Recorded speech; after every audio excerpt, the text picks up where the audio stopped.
Welcome, nerds and nerdettes, to the Status Effect Podcast, a show where 3, sometimes 4 friends gather together to talk about games. Don't forget Wesley. And Wesley, our producer. My name is Michael. To my left is Justin. Hi. To my right is our friend Joe. You got to plug yourself now. WiseworksEntertainment.com. Oh, wow. Yeah, Joe Wisener, big friend of the show, helped us out a lot at the beginning and still helps us out today. And he's on the show to talk today about stuff that we're going to mention in a minute. I'm Zach. I'm to the farthest right since Michael just chose not to introduce me. That's okay. Well, that's a little bit better. Okay. I'll be in my trailer. I don't want to do the show anymore. Someone else take it. Someone else has to take it. Okay, I'll take it. What we're going to talk about today, since Joe, if you don't know, is an amateur filmmaker.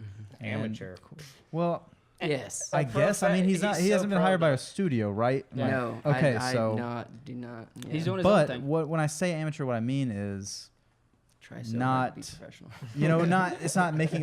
he's not as big as he'd like to be, but if you want to see some of his stuff, which I think we can link in the description below absolutely. or something, you guys can do that, and you'll see that his work is pretty good. Pretty top notch. And we ask you not So- to compare it too heavily to the work that we do because we don't want to feel too bad. Yeah, it's about not really a ourselves. fair comparison. But the point is, what we want to talk about, obviously this is a gaming-related podcast, but we have someone who knows a lot about film and photography, and so we thought maybe we'd do a little analysis, a little discussion about how cinematics in games compare to film, and maybe some of the things we can learn from each.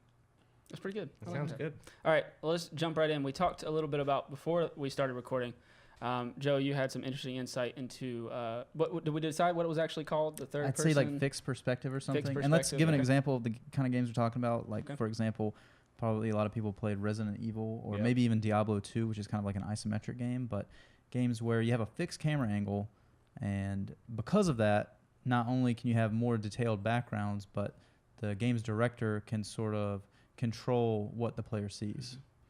Yeah, there was I was doing a little bit of research when they had told me that we were talking about this, and What?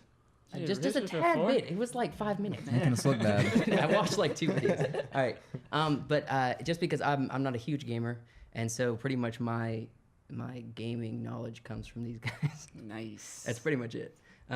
So I did a little bit of research, people talking about cinematics in gaming, and like Justin was saying, the style and the art that's in films does transfer a little bit over to gaming, and the way that is through composition and rules and such.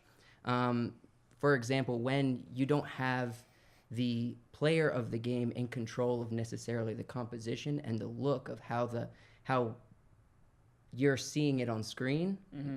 you know what I mean? You can tend to be a little bit more artistic with it, and it makes it. People tend to use words like more majestic and more, artful. It would be less like you're walking beside a mountain range and you pan over and look at it, but it would be you're walking and the camera pans and Exactly. looks Yeah, at it. yeah. So it's like Exactly. the director saying, "Look at this," instead of you just happening upon it. I think. And one thing that, especially with gaming, because a lot of times the camera is looking behind your character most of the time, or off to the side. One easy way to be able to point that out is the rule of thirds. They use that a crap ton in games, especially those nature. Explain that. A rule of thirds is essentially, it looks like a tic-tac-toe lines that go across a screen, and there are 4 corners in that tic-tac-toe, and what psychologically our eyes tend to be more relaxed, and we tend to follow things that are in these 4 corners where the lines cross. And so especially in gaming, where you have it breaks it up into 6 different areas, but really 3 different points.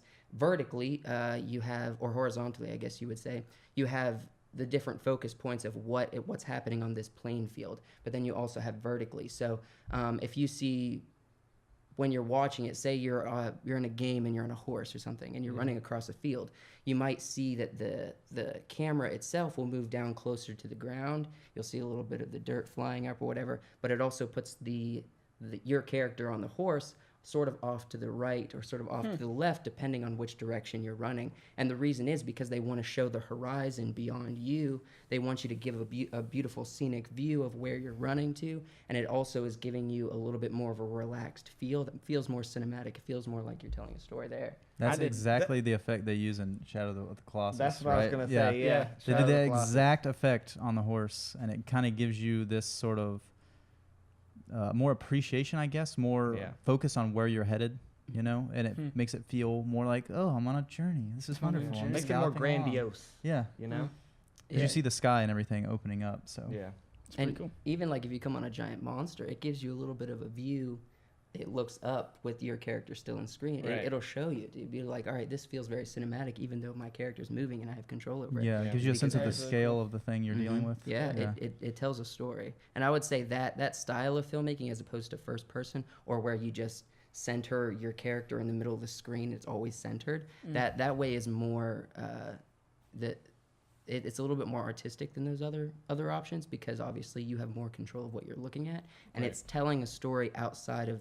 It's not telling a story outside of you, but it's showing you your surroundings outside of your control, and it's doing it in an artistic way that you can get pretty close to cinematic feel. I think too, like those types of games lend more to a narrative than like, because you're not gonna see that kind of style in like Call of Duty or something. You know what I mean? Where it's more based on like combat or multiplayer aspects. You're gonna see it more when you're talking about games like Shadow of the Colossus, where the story is everything, right? Yeah. So we were talking a little bit before about Last of Us as well, and Naughty Dog, pretty much everything they do, they use, I don't know the technical term for this, but like they use the actual actors that play the people in these like the green suits where their faces have all the sensors on them. Like the motion capture. Right. Yeah. And it's interesting because you can get behind the scenes looks at that stuff, and I always thought, you know, they just did the voices, which a lot of times they do. Yeah. But with specifically The Last of Us, to see these actors like putting the emotion in, because you have to have that, and they have to. It's almost like stage acting where you have to